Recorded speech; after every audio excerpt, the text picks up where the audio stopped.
Part 1. Listening. Ielts practice. Questions 1 to 5. You will hear a telephone conversation about voluntary work. You should answer the questions as you listen because you will not hear the recording a second time. First, you have some time to look at questions 1 to 5.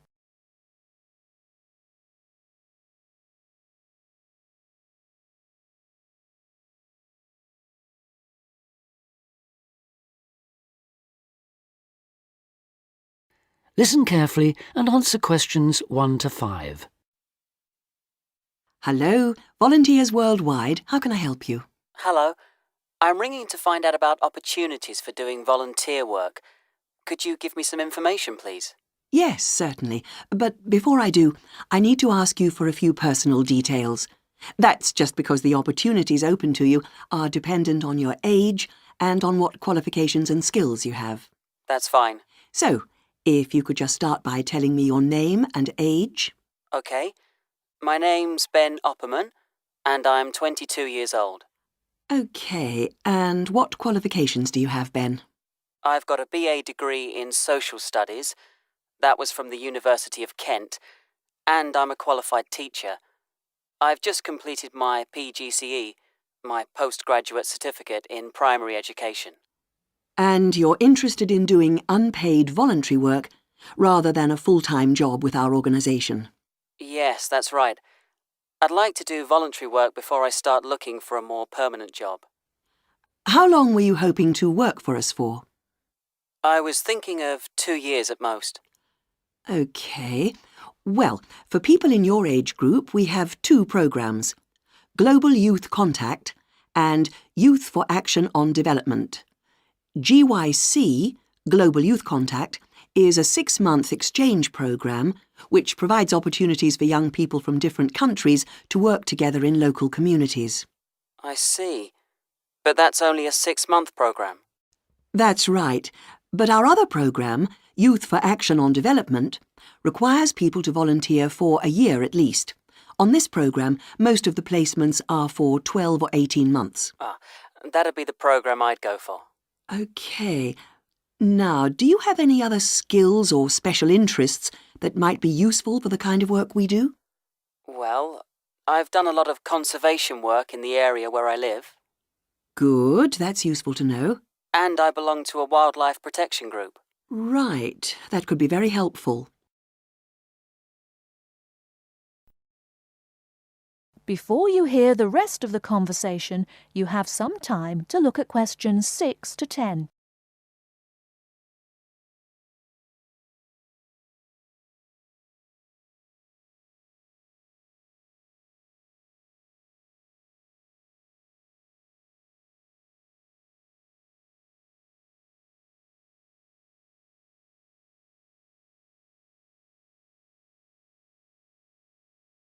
Now listen and answer questions 6 to 10. Do you have any questions you'd like to ask me? Yes. Could you tell me what sort of placements are available? Well, all our placements are related to the 4 main areas that we work in. That's education, health, social participation and employment.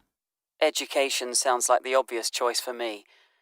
And if I wanted to go ahead and apply to work on a programme like this, what do I have to do? OK, well, our selection procedure is quite a lengthy process, I'm afraid. It can take up to 9 months. We get many more applicants than we have placements for, so we need to make sure that we get the best people for the kind of work we do. It's very important to realise that voluntary work like this is not an easy option.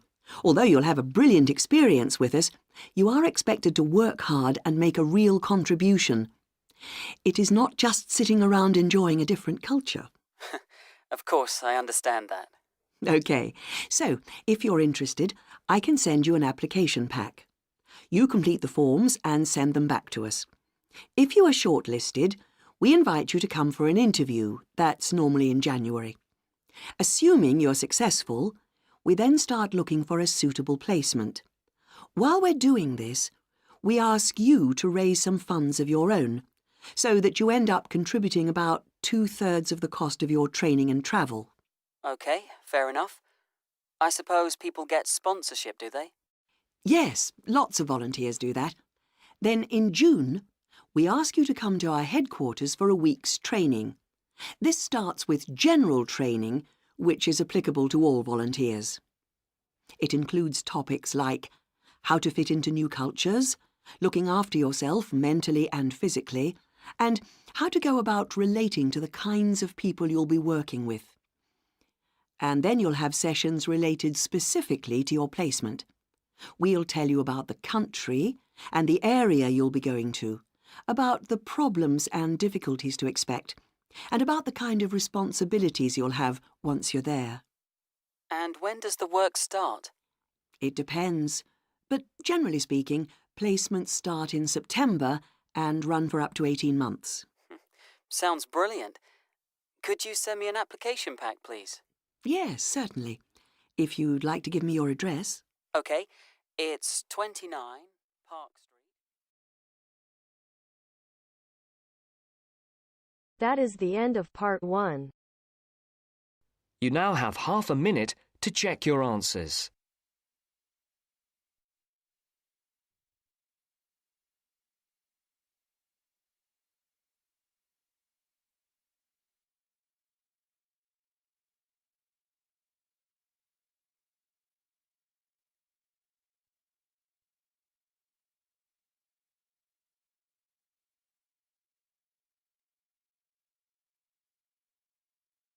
Now turns to part 2. Part 2. Tom and Barbara are talking about markets in London. Barbara has a market list, and she wants to find out more details about them. Listen to the conversation and complete the market list. First, you have some time to look at questions 11 to 17.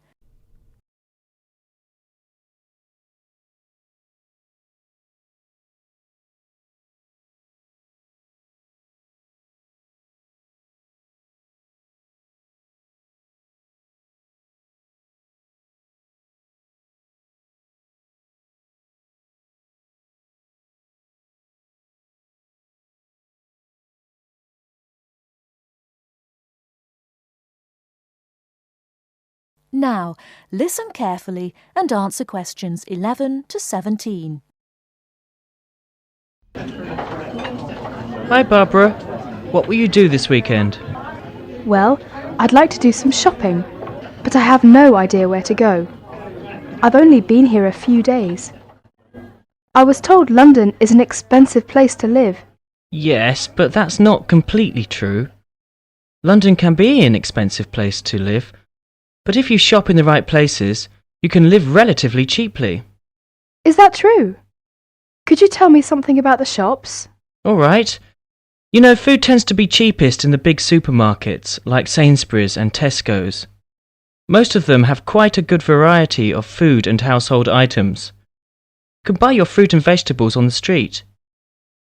You will find these street markets in almost every part of London.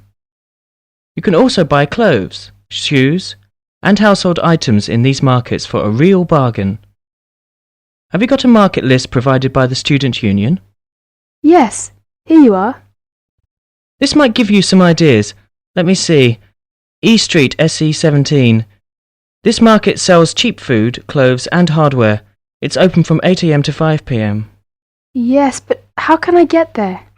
You can take the Underground. We call it the Tube. You see, there is a tube station on the list. Let me see. Yes, it's Castle Station. Right. You can get off at the castle. Good. Look at Leather Lane, WC1. Yes, that's a good central London market for clothes, food and hardware. It opens at lunchtimes from Monday to Friday. It's near Chancery Lane Station. Well, what about the one in Petticoat Lane? Oh, Petticoat Lane E1. It sells clothes, shoes and household goods. It opens only on Sunday mornings from 9 AM to 12 noon. Yes, we can get off at Aldgate Station. OK, what about the one in Walthamstow? E17. Oh, that's a big market for clothes and food. It's open between 9 AM to 4 PM on Mondays to Saturdays, except Wednesdays and Sundays. Let me see. Yes, we can get there on the Central line. What about Brixton? That's Brixton SW9. It's an indoor and outdoor market with a lively atmosphere. It sells vegetables from all over the world. It opens 9 a.m. to 6 p.m. Mondays to Sundays and half days on Wednesdays. Oh, it's close to Brixton Station, very near my place. Great, it's very convenient. Tell me more detail about Camden Lock. Yes, there are several markets on Camden High Street and plenty of shops. They sell fashion clothes, jewellery, recorders and pottery. It's good for buying presents. Very close to Chalk Farm and Camden Town Station. I see. It says that it opens on Sundays only from 8 a.m. to 5 p.m. Well, I think these markets might help to keep my costs down. Well, if you need to buy new electrical goods or large household items, you can wait until the January sales when almost all the shops sell goods at discount prices. Thank you very much for your help. Tom, shall we go to Brixton together this weekend? I'd love to. Oh, I'm afraid I've got to go to a lecture. I will ring you tonight. Bye. Okay, bye. Barbara is phoning Tom about shopping. Before you hear the rest of the talk, you have some time to look at questions 18 to 20.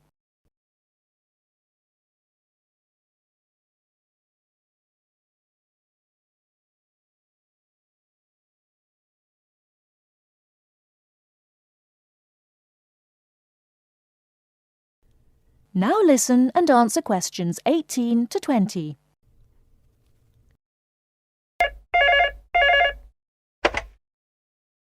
(401 0625). Hello, is that you, Tom? Hi, Barbara. Have you decided where to go tomorrow? Yes, that's right. I want to go to Camden Town to shop. Would you like to go there with me? Yes, I'd love to. That's a good market. Mary's here with me now. She wants to go there too. Shall we meet at Camden Town Station? OK. How are you going there? We will go there by bus. It's only 3 stops from my place. Well, we might walk there if the weather is fine. How will you get there? I think I will have to take the Underground. I'm at Bond Street, and I'll take the Central line first and get off at Tottenham Court Road. That's it. Take the Central line and get off at Tottenham Court Road. Then you want the Northern line to Camden Town. It's only about 4 stops. Make sure you get a northbound train though. You want northbound Camden Town, OK? OK. I think I can find the way. I have an Underground map with me now. What time shall we meet there tomorrow? How about 10:30? Well, I think that's a bit too late. It might be crowded by that time. How about 1 hour earlier? Say 9:30. Fine. That'll be all right. See you tomorrow. Bye.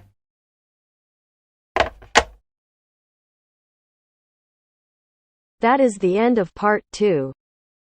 You now have half a minute to check your answers.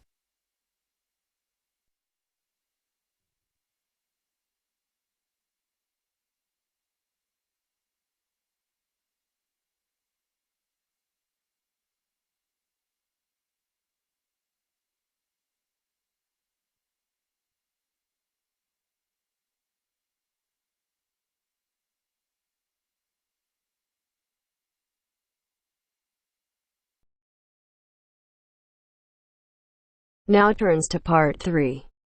Part 3.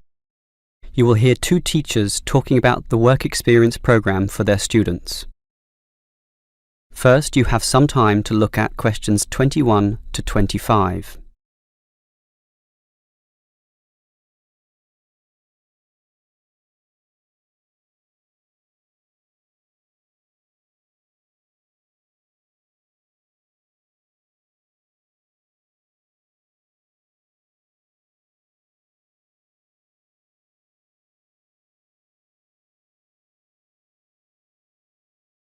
Now listen carefully and answer questions 21 to 25. OK, we've got to arrange this programme. Work experience. I believe quite strongly in this myself. Studies are often just too theoretical and the best learning can be on-site. Sure, in principle, but you've got to find the right companies. For business students, it's so easy with all the commercial enterprises around here, but for our lot of engineering students, it's not so easy at all. Last year's education students were easy too. We just put them all into schools. Well, there are a few companies that will accept our students. Building sites are the main avenue to explore, but the trouble is that not many of these places want inexperienced learners around. Why not? Last year when I did this, I think these companies were worried about accidents. Now it's more a time issue. They just don't want to train people. But these people work for free. But training takes time, and in the economic recession, few companies want their personnel diverted for such purposes. But I did find some companies, enough for us at least, but they all insist on one thing. Minimum work time of 1 month, right? No, that the students are appropriately insured. Remember, these are building sites and there are quite a few hazards there, and we're putting untrained students, not trained students, right amongst them. So these companies want financial coverage in case of accidents. Gee, is that going to be expensive? Yes, I'm afraid so, since we live in quite a litigious society. Consequently, insurance rates are sky high, almost unaffordable. I see. Can our budget meet this? Last year we couldn't pay for the programme. This year we can, since we have fewer students to deal with, but we'll nevertheless have to cut corners in certain areas. I never like it when that happens. Neither do I. In which areas do we need to economise? Well, the payment to students is not going to change. After all, they won't do this work unless they can get some money. We'll also continue to subsidise their travel as we did last year. Last year we gave them a completion bonus too. It was a big success. Made them go through the whole month. But not this year. We'll impress upon the students that possible failure could result if they don't finish the whole term. OK, I trust that will work. Before you hear the rest of the conversation, you have some time to look at questions 26 to 30.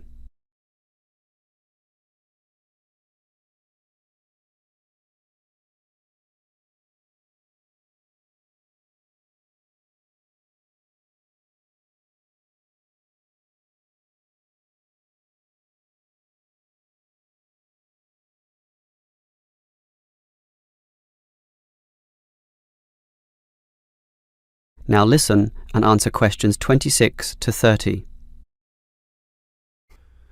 The most important issue for me about this work experience programme is which companies are getting involved, and that was your job. What companies did you find? Right, 4 companies are prepared to help out. Hepplewhite Distilleries, AJ & Sons Engineering, Johnson Demolition, and Sansoni Security. How many students can they take? Hepplewhite can take 6. 6? Sorry, 5. It's limited at the moment by the winter, since beer drinking is lower around this time.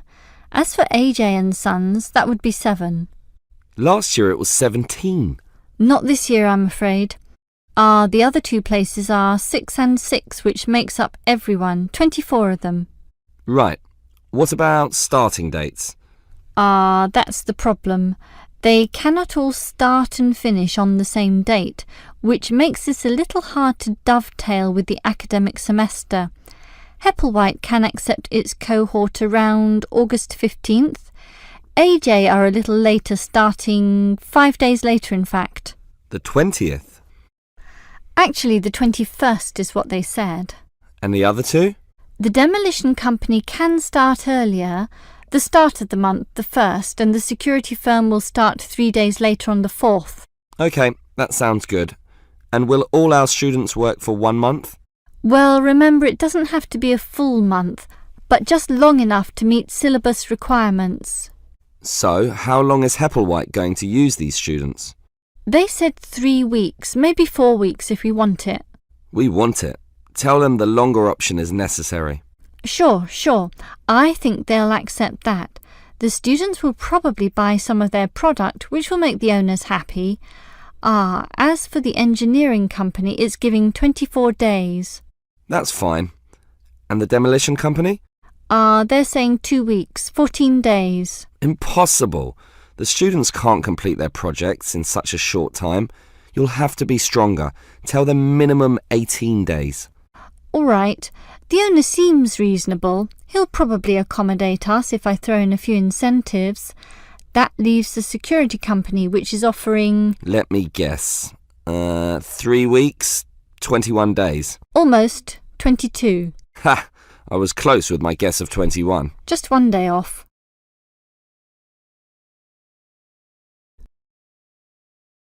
That is the end of part 3. You now have half a minute to check your answers.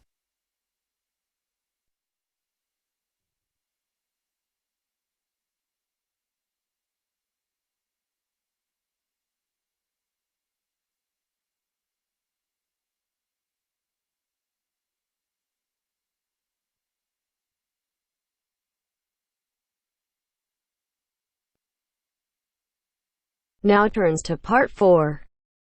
Part 4. You will hear part of a lecture about philosophy. First, you have some time to look at questions 31 to 40.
Now listen carefully and answer questions 31 to 40.